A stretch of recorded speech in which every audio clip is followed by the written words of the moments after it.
Hey everybody, Isaac here. Some people call me Master C. Let me just start by saying I don't expect you to watch this. During these times with this pandemic going on, there are 2,000, 100 million, gazillion lives with everybody having something to say. Honestly, I'm like you guys. I don't look at all of them, or maybe for 1 second I do, it doesn't catch my attention and I bounce. So you don't have to stay, but what I wanted to talk to you guys about that do stay is I want to talk about a bad word that's often used, obsessed. We always use it in a negative way. People will say, well, I was going out with him, but he was obsessed with me.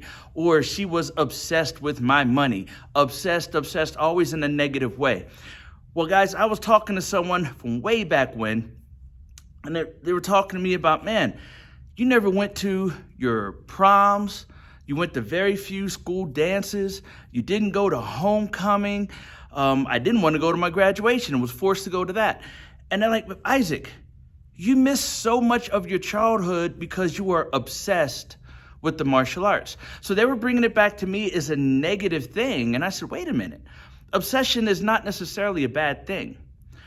Focused obsession can bring a positive result. So I had pinpointed focus on what I wanted to do, what I wanted to be, who I am, what was my identity. Martial arts wasn't just something that I did. It is something that I am. It's not a hobby of mine. I can't separate the two. It's a part of my persona. It's a part of everything in which I am. It's kind of like when people say, Isaac, you're awful bold to talk about your Christianity. It has no place in your martial arts school, or it has no place in business. I'm like, how do you separate a part of who you are? Can you take your soul from your body and your body still stand? No, you're dead. Right? So we have to look at these things, at least I look at these things and say the martial arts as I grew up because I had pinpointed focus, which someone that did not have that same focus labeled as being obsession. When I see people that are successful, a friend of mine, and I'm not going to name drop, world champion fighter, very good at what he did, retired now. One time he was here at my school and he was talking to my students and he said, Isaac, when he was younger, he had to sacrifice and suffer to succeed. You know what I call that? Focused attention, which many people would say is obsession. But because he used that in a positive manner and he focused pinpointed direction, that obsession became success. To people that don't have that same mentality, yeah, they look at that as being obsession, which is negative. We look at it as a necessity to be the positive to help us gain the maturity that's needed for us to succeed. Now, with my obsession, along the way, yeah, I had broken ankles, broken fingers, broken ribs. I can go on and on, surgeries galore, right? All those things. And I've lost many a times from matches to everything else, right? But that's okay.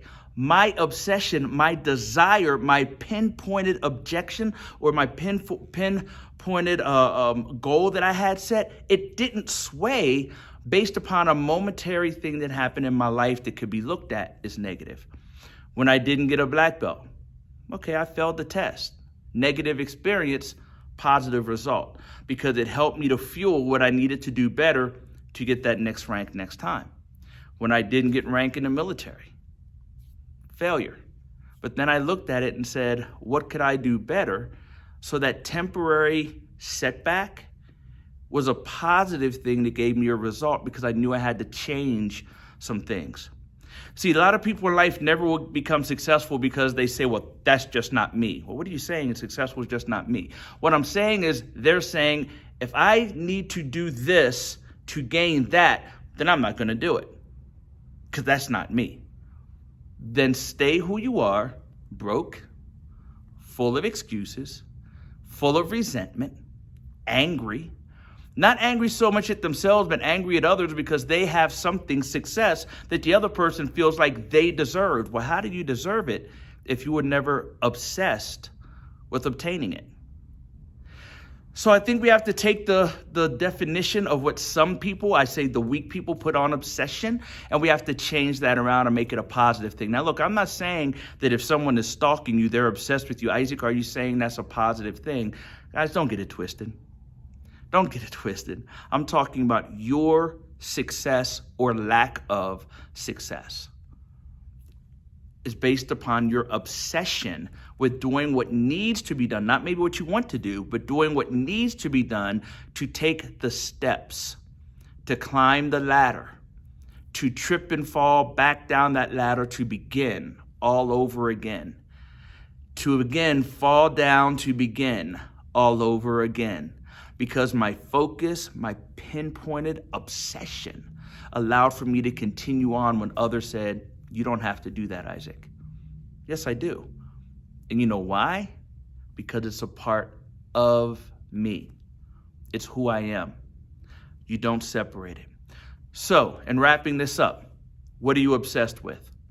How are you taking that negative word and turning it to a positive so it's being the fuel in your fuel tank to propel you forward to gain that success? Because if you're not going to get success. The only thing you will be successful at is creating the next excuse to justify why you continually fail. What is your obsession?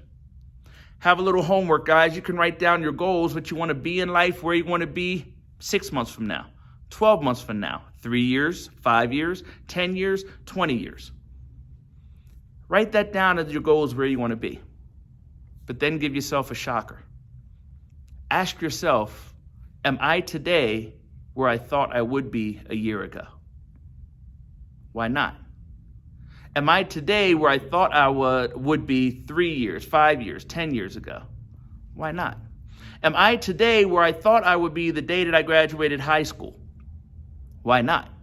If you are, congratulations to you. Pat yourself on the back. So my challenge to you then is name one person who you helped to bring to the status that you're at today.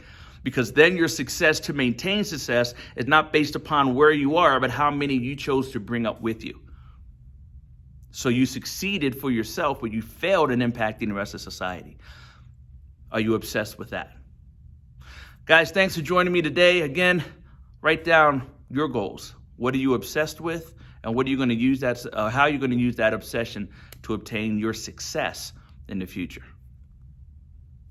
The sweat, I know it's nasty, right? It's part of my obsession. To do what I need to do, not because I like working out, but because I have to work out so I can be here for my wife and my kids. I'm obsessed. Doesn't mean there's not times I don't take a step back. It doesn't mean there's not times I say I don't want to do this anymore. There's a lot of times that I tell myself I don't want to. But then I take the mirror off of myself, I put it down, and I look out and I see my wife and I see my kids. And I say, that's why I have to.